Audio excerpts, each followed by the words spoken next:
السلام علیکم ورحمۃ اللہ وبرکاتہ۔ 100 سوال میں خوش آمدید۔ الحمدللہ رمضان المبارک کا مہینہ خیر و عافیت کے ساتھ گزر رہا ہے، آخری عشرہ چل رہا ہے، اور آخری عشرے میں ہر مسلمان کی یہ دلی خواہش اور آرزو ہوا کرتی ہے کہ اسے لیلۃ القدر نصیب ہو جائے۔ اللہ رب العزت نے لیلۃ القدر پر جو مسلمانوں کے لیے بڑی بڑی فضیلتیں اور بڑی بڑی رحمتیں اور برکتیں اللہ رب العزت نے تیار کر رکھی ہیں، ہر مسلمان کی یہ خواہش ہوا کرتی ہے کہ اس کو وہ رحمتیں اور برکتیں ان میں سے کثیر حصہ حاصل ہو جائے۔ تو کوشش کرتے رہنا چاہیے۔ کچھ طاق راتیں گزر چکی ہیں آخری عشرہ کی، اور آج الحمدللہ 24واں روزہ ہے اور 25ویں رات ہے، یعنی آج کی رات بھی آخری عشرے کی طاق راتوں میں شمار ہوتی ہے۔ طاق راتوں کی اہمیت کس لیے ہے؟ آپ صلی اللہ علیہ وسلم نے ارشاد فرمایا کہ مجھے لیلۃ القدر آخری عشرے میں تلاش کرنے کا حکم دیا گیا ہے کہ میں آخری عشرے میں لیلۃ القدر کی تلاش کروں، اور آخری عشرے کی بھی خاص کر طاق راتوں کے اندر لیلۃ القدر کی تلاش کروں۔ تو آج 25ویں شب ہے، تو یہ بھی طاق راتوں میں شمار ہوتی ہے، تو اس لیے آج کی رات میں بھی اپنی عبادات کا خصوصی اہتمام کریں۔ لیکن یہ ایک بات ذہن میں رکھیں کہ ان طاق راتوں کے اندر کوئی بھی اجتماعی عبادت نہیں ہے، کوئی بھی اجتماعی عمل ایسا نہیں ہے، نہ اجتماعی صلاۃ و تسبیح ہے، نہ اجتماعی دیگر نوافل ہیں، نہ اجتماعی ذکر اذکار ہے، بلکہ انفرادی طور پر عبادت کی جائے، اور انفرادی طور پر جتنی چاہے عبادت کی جائے، اجتماعیت کا رنگ اس کو نہ دیا جائے، کیونکہ یہ ایک نئی چیز ہے اور شریعت کے حسن کے ساتھ اس کا کوئی تعلق نہیں ہے۔ تو اللہ رب العزت ہم سب کو لیلۃ القدر کی برکات نصیب فرمائے۔ الحمدللہ سوالات کا سلسلہ جاری ہے۔ آج بھی ایک انتہائی اہم سوال کی طرف روشنی ڈالنے کا ارادہ ہے، اور عوام الناس کے ذہنوں میں ایک غلط فہمی جو ہے وہ گھر کر چکی ہے، اس غلط فہمی کا ازالہ کرنے کی کوشش کروں گا۔ وہ غلط فہمی کیا ہے؟ آخری عشرہ جیسے شروع ہوتا ہے تو ایک میسج سوشل میڈیا پر عام ہو جاتا ہے، جس میسج کا عنوان یہ ہوتا ہے کہ قضائے عمری، یعنی آپ کی زندگی میں گزشتہ سالوں کے اندر جتنی نمازیں قضا ہو چکی ہیں ان سب کو ادا کر دینا۔ وہ ساری کی ساری قضا نمازیں وہ آپ کے ذمہ سے ختم ہو جائیں، آپ کے ذمہ سے ساقط ہو جائیں، اور آپ ان سب سے بری ذمہ ہو جائیں، گویا کہ وہ آپ کی ادا شدہ نمازیں شمار ہو جائیں۔ اس کو کہتے ہیں قضائے عمری۔ اس کا ایک طریقہ سوشل میڈیا پر بیان کیا جاتا ہے، اور حدیث کے حوالے سے بیان کیا جاتا ہے کہ حدیث پاک میں رسول اللہ صلی اللہ علیہ وسلم نے اس طرح فرمایا کہ جو بندہ رمضان المبارک کے آخری عشرہ کی جمعہ کو، یعنی جمعۃ الوداع میں 4 رکعت اس طرح ادا کرے گا کہ ہر رکعت کے اندر وہ 7 دفعہ آیت الکرسی پڑھے گا، اور 3 دفعہ سورۃ الاخلاص پڑھے گا، قل هو اللہ شریف، اور تو 4 رکعت وہ اس طرح پوری کرے گا تو اس کی گزشتہ زندگی کی جتنی نمازیں قضا ہو چکی ہیں وہ ساری کی ساری، چاہے 100 سال کی نمازیں کیوں نہ قضا ہوئی ہوں، وہ ساری کی ساری اس کے ذمہ سے ختم ہو جاتی ہیں، وہ ساری کی ساری ادا ہو جاتی ہیں۔ اس کو کہتے ہیں قضائے عمری۔ تو آیا اس کا کوئی وجود ہے یا نہیں ہے؟ یہ حقیقت ہے یا افسانہ ہے؟ اس کا تعلق شریعت کے ساتھ ہے یا یہ جھوٹ ہے، بدعت ہے؟ یاد رکھیں، ایسی کوئی عبادت نہیں ہے جو دوسری عبادتوں کے قائم مقام ہو جائے، دوسری عبادتوں کی کمی کو پورا کر دے۔ مثلا روزہ رہ گیا، آدمی نے کبھی روزے رکھے ہی نہیں، اس کے 60 سال زندگی ہو گئی ہے، 60 سال کے روزے اس کے رہتے ہیں، اس کا ذمہ میں واجب ہیں، اور یہ تندرست ہے، ٹھیک ٹھاک ہے، تو اب شریعت نے کوئی ایسا ضابطہ نہیں بتلایا کہ یہ 60 سال کے روزوں کو ایک ہی لمحہ میں پورا کرنے کے لیے ایک دن کا روزہ رکھ لے، جس کو روزوں کی قضاء عمری کا نام دے دیا جائے، اور وہ ایک روزہ رکھنے کی وجہ سے اس کے تمام 60 سال کے روزوں کا کفارہ ہو جائے، اور 60 سال کے روزے اس کے ذمہ سے ختم ہو جائیں، اور یہ ان کا جواب دے رہے ہی نہ۔ ایسی کوئی چیز شریعت نے نہیں متعارف کروائی۔ ہاں، اور نہ ہی نمازوں کے اندر جتنی نمازیں چھوٹ گئی ہیں ان کی قضا یک بارگی ادا ہو جائے، تو ایسا بھی شریعت نے کوئی نسخہ اور کوئی تعویذ ہمیں نہیں دیا کہ تم اس طرح نماز ادا کر لو، اس طریقے پر نماز ادا کر لو تو تمہاری قضاء عمری کہلائے گی، تمہاری سابقہ تمام قضا نمازوں کا کفارہ ہو جائے گا، وہ ادا ہو جائیں گی۔ یاد رکھیں، یہ سراسر جھوٹ ہے اور من گھڑت روایت بیان کی جاتی ہے، بلکہ آپ صلی اللہ علیہ وسلم نے ارشاد فرمایا، جس شخص نے میری طرف ایسی بات منسوب کر دی جو بات میں نے نہ کی ہو، وہ اپنا ٹھکانہ جہنم میں بنا لے، وہ اپنا ٹھکانہ جہنم میں بنا لے۔ بڑی سخت وعید ہے یہ، آپ صلی اللہ علیہ وسلم کی طرف ایسی بات منسوب کر دینا۔ اور اس حدیث، یہ جو میسج کیا جاتا ہے، یہ جو ایک جھوٹ پھیلایا جاتا ہے، اس جھوٹ کے اندر حدیث بیان کی جاتی ہے اور لامحالہ حدیث کا رخ جو ہے وہ آپ صلی اللہ علیہ وسلم کی طرف پھر رہتا ہے کہ آپ صلی اللہ علیہ وسلم نے ایسے ارشاد فرمایا، جبکہ حقیقت یہ ہے کہ آپ صلی اللہ علیہ وسلم نے ایسا کوئی ارشاد نہیں فرمایا جس کے اندر قضاء عمری کا تذکرہ آتا ہو اور صاحب کا تمام نمازوں کی قضا ایک نماز کے ذریعے ہو جاتی ہو اور فرائض جو ہیں وہ نوافل ادا کرنے سے پورے ہو جاتے ہوں۔ ایسا کوئی ضابطہ شریعت میں آپ صلی اللہ علیہ وسلم نے ہمیں بیان نہیں فرمایا۔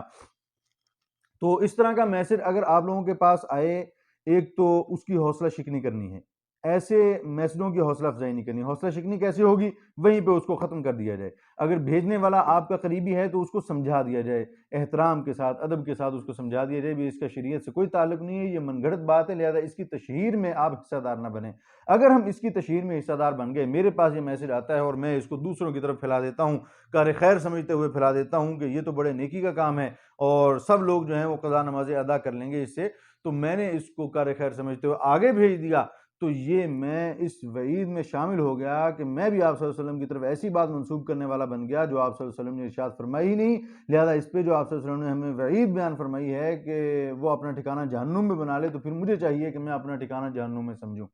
تو اس لیے بے تحقیق باتوں کو آگے پھیلانے سے، آگے نشر کرنے سے حد درجہ بلکہ غائب درجہ احتیاط کرنی چاہیے، اس لیے کہ یہ چیزیں ہم پھیلا تو دیں گے، ہمارا ایک کلک ہوگا اور یہ چیز سینکڑوں لوگوں کے پاس پہنچ جائے گی۔ جب سینکڑوں لوگوں کے پاس پہنچ جائے گی، ان سینکڑوں میں سے سینکڑوں نہیں تو 20 لوگ تو عمل کریں گے اس پر، اور 20 لوگوں نے جب اس پر عمل شروع کر دیا، ان کو دیکھ کے اور لوگ بھی عمل شروع کر دیں گے، وہ اور 20 لوگوں کو بتائیں گے، تو یہ لاکھوں لوگوں تک آپ کا پیغام پہنچ جائے گا جس کی بنیاد ہی کوئی نہ تھی اور جو جھوٹ پر مبنی تھا، اور ان سب کا خمیازہ آپ کو بھگتنا پڑے گا۔ وہ سب تو اپنی اپنی جگہ پر بھگتیں گے، لیکن آپ ان کو گمراہی کی طرف لے جانے کا ذریعہ بن گئے، اس لیے آپ کے اوپر ان سب کا خمیازہ ہوگا۔ یاد رکھیں، فرض نمازیں جتنی رہ گئی ہیں، کوئی شریعت نے ایسا ضابطہ اور ایسا ہنر اور ایسا کوئی ہمیں تعویذ نہیں دیا، ایسا کوئی دستور، ایسا کوئی پیمانہ نہیں بتلایا جس پر عمل کرنے سے ہم ان تمام نمازوں سے نجات حاصل کر لیں۔ یاد رکھیں، جتنی قضا نمازیں رہ گئی ہیں، وہ سفر کی ہوں یا حضر کی ہوں، گھر میں قضا ہو گئی یا سفر میں قضا ہو گئی قصر حالت میں، یہ ساری کی ساری ذمہ میں ہمارے باقی رہیں گی جب تک ہم ان کو ادا نہیں کر لیتے ایک ایک کر کے۔ اس لیے کہا جاتا ہے کہ وقت نکال کر فرض نمازوں سے پہلے، فرض نمازوں کے بعد میں، یا مکروہ اوقات کو نکال کر باقی جو 3 مکروہ اوقات ہیں، صبح طلوع آفتاب کا وقت اور نصف النہار جب سورج بالکل سر پر ہو، یہ وقت تھوڑا سا ہے، اور اسی طرح غروب آفتاب کا وقت، یہ 3 اوقات مکروہ ہیں، ان میں نماز پڑھنا، سجدہ کرنا بالکل مکروہ ہے۔ لہذا ان 3 وقتوں کو نکال کر کسی بھی وقت میں آپ اپنی قضا نمازوں کی ترتیب بنائیں، اپنی قضا نمازوں کو ادا کرنا شروع کریں۔ مثلا میری اب معلوم نہیں کہ فجر کتنی قضا ہو چکی ہیں، لیکن میں فجر کی قضا جو ہے وہ کرنا چاہتا ہوں، ان کو ادا کرنا چاہتا ہوں، تو میں نیت کروں گا کہ یا اللہ میرے ذمہ جتنی فجر کی نمازیں قضا ہیں ان میں سے پہلی ادا کرتا ہوں۔ ہر دفعہ یہ نیت کریں کہ ان میں سے پہلی ادا کرتا ہوں، ایک دن آئے گا کہ وہ نمازیں پوری ہو جائیں گی۔ آپ کو نہیں معلوم تو کوئی حرج نہیں اس میں کہ کتنی نمازیں قضا ہو چکی ہیں۔ اگر آپ اس بات کا حساب لگا سکتے ہیں کہ آپ کس سال میں بالغ ہوئے ہیں اور اس کے بعد اب تک کتنے سال گزر چکے ہیں، اور آپ نمازوں میں حاضری کتنی رہی آپ کی، اس کی اوسط آپ اندازہ نکال سکتے ہو، تو اس اندازے سے کچھ اوپر کر کے آپ ان نمازوں کی تعداد میں متعین کر سکتے ہو۔ لیکن اگر نہیں کر سکتے تو پھر ہر دفعہ یہ نیت کریں کہ یا اللہ میرے ذمہ جتنی نمازیں قضا ہیں میں ان میں سے پہلی ادا کرتا ہوں۔ عشاء پڑھنی ہے تو عشاء کی جتنی نمازیں قضا ہیں میں ان کی ادا کرتا ہوں، وطروں کی قضا کرنی ہے تو وطر میں جتنے قضا ہیں ان میں سے پہلے ادا کرتا ہوں۔ تو اس طرح ہم یہ شروع کر لیں گے اگر ہم بالفرض موت آ جاتی ہے پہلی قضا نماز پڑھتے ہی، تو اللہ رب العزت کے دربار سے قوی امید ہے کہ اللہ رب العزت ہمیں اس جذبے کی بنا پر بخش دیں گے، ہمارے اس جذبے کی بنا پر معافی کا اعلان فرما دیں گے کہ اس بندے کو اگر زندگی عطا کر دی جاتی تو یہ بندہ ضرور اپنے اس مشن پر لگا رہتا، اپنے اس مقصد میں تگ و دو اور مشقت کرتا رہتا، کوشش کرتا رہتا کہ اپنی قضا نمازوں کو ادا کرتا رہتا جو اس کے ذمہ میں پڑ چکی ہیں، ان کو ادا کرتا رہتا۔ اور اگر ہم قضاء عمری کے چکر میں پڑ گئے اور قضاء عمری کے چکر میں پورا سال نمازیں چھوڑ دیں، اور ہم نے کہا کہ چلو رمضان کے آخری عشرہ کا جو جمعہ آئے گا، آخری جمعہ رمضان مبارکہ، اس جمعہ میں 4 رکعت قضاء عمری کی نیت سے پڑھ لیں گے تو یہ پورے سال کی نمازوں کا کفارہ ہو جائے گا، پورے سال کی نمازیں ہم سے ساقط ہو جائیں گی۔ اگر اس چکر میں پڑے رہے تو یقین جانیں یہ ہم اپنی دنیا کو بھی برباد کر رہے ہیں، اپنی اور خاص طور پر اپنی عاقبت کو بھی برباد کر رہے ہیں، اپنی آخرت کو بھی برباد کر رہے ہیں، کیونکہ سب سے پہلے حقوق اللہ میں سے جو حساب ہوگا وہ نماز کے بارے میں حساب اور سوال ہوگا۔ آپ صلی اللہ علیہ وسلم نے ارشاد فرمایا، دیکھیں قیامت کے دن حقوق اللہ میں سے سب سے پہلے نماز کے بارے میں سوال کیا جائے گا۔ اگر جس بندے کی نمازیں پوری نکل آئیں اس کے باقی اعمال بھی پورے نکل آئیں گے۔ باقی عبادتیں بھی، باقی فرائض بھی پورے نکل آئیں گے، اور جس کی نماز ہی پوری نہ نکلی اس کے باقی اعمال کے اندر بھی کوتاہی ہوگی، پھر وہ اللہ رب العزت کی پکڑ کا شکار ہو جائے گا، اللہ رب العزت کی گرفت میں آ جائے گا، اور اللہ رب العزت اس کو پھر سخت عذاب اور سخت سزا دیں گے۔ اور نماز کی تاثیر ویسے بھی اللہ رب العزت نے ارشاد فرمائی ہے کہ ان الصلاۃ تنہی عن الفحشاء والمنکر، نماز بے حیائی اور برائی کے کاموں سے روکتی ہے، اور برائی اور بے حیائی کے کاموں سے اسی طرح روکتی ہے کہ اگر اس کو وقت پر ادا کر لیا جائے، اس کے اندر فرار کا راستہ تلاش نہ کیا جائے، جو نمازیں ہماری سستی کی وجہ سے، کوتاہی کی وجہ سے یا شرعی عذر کی وجہ سے قضا ہو گئی ہیں ان کو ادا کر لیا جائے۔ باقی دوسری بات کہ نماز کا فدیہ کب دیا جا سکتا ہے، یاد رکھیں تندرست بندہ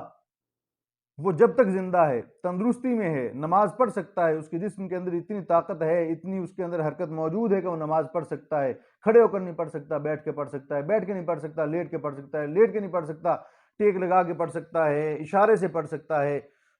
جب تک اپنے سر کو حرکت دے سکتا ہے، اشارہ دے سکتا ہے، پڑھ سکتا ہے۔ البتہ آنکھوں کے اشارے سے یا دل کے اشارے سے نماز نہیں ہوا کرتی۔ اگر اب بیٹھ کر اپنے سر کے اشارے سے، سر کے جھکاؤ سے رکوع اور سجود نہیں کر سکتا، پھر اس کو یہ اجازت ہے کہ فی الوقت چھوڑ دو، بعد میں جب صحت ملے تو اس کو ادا کر لو۔ اگر ایک بندہ اس حالت تک نہیں پہنچا، وہ اشارے سے بھی پڑھ سکتا ہے، تو یہ نماز کا فدیہ نہیں دے سکتا۔ ہاں اگر ایک بندہ انتہائی علالت میں چلا گیا، مریض ہو گیا، کمزور ہو گیا، دن بدن بس موت کی طرف جا رہا ہے، کمزوری کی طرف جا رہا ہے، نہ جانے کس وقت ختم ہو جائے، اور یا بوڑھا اتنا ہو گیا ہے کہ ہلنے جلنے سے بیزار ہو گیا ہے، تو ایسی صورت میں اس شیخ فانی کی طرف سے، یعنی اس بوڑھے کی طرف سے اور اس دائمی مریض کی طرف سے فدیہ دیا جا سکتا ہے، اور ہر نماز کا فدیہ وہ ایک صدقۃ الفطر ہوتا ہے۔ مثلا گندم کے ساتھ جب ایک صدقۃ الفطر آج کل 250 روپے ہے، تو 5 نمازوں کا اور ایک وطر کا فدیہ، ایک وطر نماز اور 5 نمازیں فرض، ان کا فدیہ ادا کرنا پڑے گا۔ ہر نماز کا فدیہ اور اسی طرح وطروں کا فدیہ الگ الگ 250 روپے ادا کرنا پڑے گا، تو یہ پھر فدیہ اس کا قابل قبول ہوگا۔ لیکن اگر شیخ فانی تھا، بوڑھا تھا یا بیمار تھا، اس نے فدیہ ادا کر دیا، مثلا 100 نمازوں کا فدیہ ادا کر دیا اس نے، لیکن اس کو اتنی تندرستی مل گئی، موت سے پہلے پہلے اس کی بدن کے اندر اتنی قوت پیدا ہوگی، اس کے حواس اتنے قائم ہو گئے اور قابل ہو گئے کہ وہ نمازیں پڑھ سکتا تھا، 10 نمازیں، 20 نمازیں، 30 نمازیں، 50 نمازوں کی ٹائم وقت کی بقدر وہ تندرست رہا، وہ پڑھنا چاہتا تو پڑھ سکتا تھا، تو اس وقت شرن اس کا اتنی نمازوں کا جتنی نمازیں وہ ادا کر سکتا تھا، لیکن اس نے صحت اور قوت کے باوجود ادا نہ کی، اگرچہ فدیہ دیا ہوا تھا، تو اس کا وہ فدیہ باطل ہو جائے گا، اس کو وہ نمازیں ہی ادا کرنی پڑیں گی۔ بہرحال اگر کوئی بندہ نہیں دے سکتا فدیہ، اس وقت زندگی میں فدیہ نہیں دے سکتا ان چیزوں کا، تو پھر وہ مرنے سے پہلے وصیت کرے کہ میں جتنا مال پیچھے چھوڑ کے جاؤں گا، اس میں سے تہائی حصہ، اس کا ثلث یعنی اس کا تہائی حصہ، وہ میں وصیت کرتا ہوں تہائی حصے کی، کہ وہ میری قضا نمازوں یا قضا روزوں کے فدیے میں ادا کر دیا جائے، تاکہ مجھ سے اس کا بوجھ دور ہو جائے، قبر کے اندر مجھے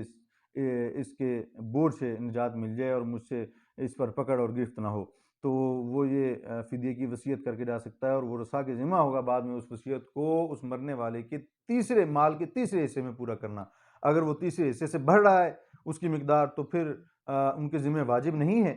ورثاء کے ذمہ، البتہ تیسرے حصے تک اس کو ادا کرنا ورثاء کے ذمہ، وصیت کو پورا کرنا لازم ہوگا۔ بہرحال قضاء عمری کے متعلق میں نے یہ وضاحت دی ہے کہ قضاء عمری کی کوئی حقیقت نہیں ہے، کوئی اصل نہیں ہے، یہ جھوٹ ہے اور من گھڑت روایت ہے، اس کو تشہیر کرنے سے بھی بچنا چاہیے، اس کا حصہ بننے سے بھی بچنا چاہیے، اور اس پر عمل کرنے سے بھی بچنا چاہیے۔ نمازی جو قضا ہو چکی ہیں وقتاً فوقتاً ان کو ادا کرتے رہنا چاہیے تندرستی کے عالم میں، کیونکہ تندرستی یہ بہت بڑی نعمت ہے، اس کی قدر اس وقت ہوا کرتی ہے جب آدمی بیماری کے عالم میں چلا جاتا ہے، کسی مرض میں مبتلا ہو جاتا ہے، اس وقت تندرستی کی قدر ہوا کرتی ہے۔ لہذا اس موقع کو غنیمت جاننا چاہیے اور اپنی تندرستی کے ایام کو قیمتی بنا لینا چاہیے، اس میں اپنے قضا روزوں کو پورا کر لیا جائے اور اپنی قضا نمازوں کو ادا کرنے کی اور پورا کرنے کی کوشش کی جائے۔ اللہ تعالیٰ سے دعا ہے اللہ تعالیٰ ہمیں صحیح معنی میں دین اسلام کو سمجھنے اور پھر اس پر عمل کرنے کی توفیق عطا فرمائے۔ والسلام۔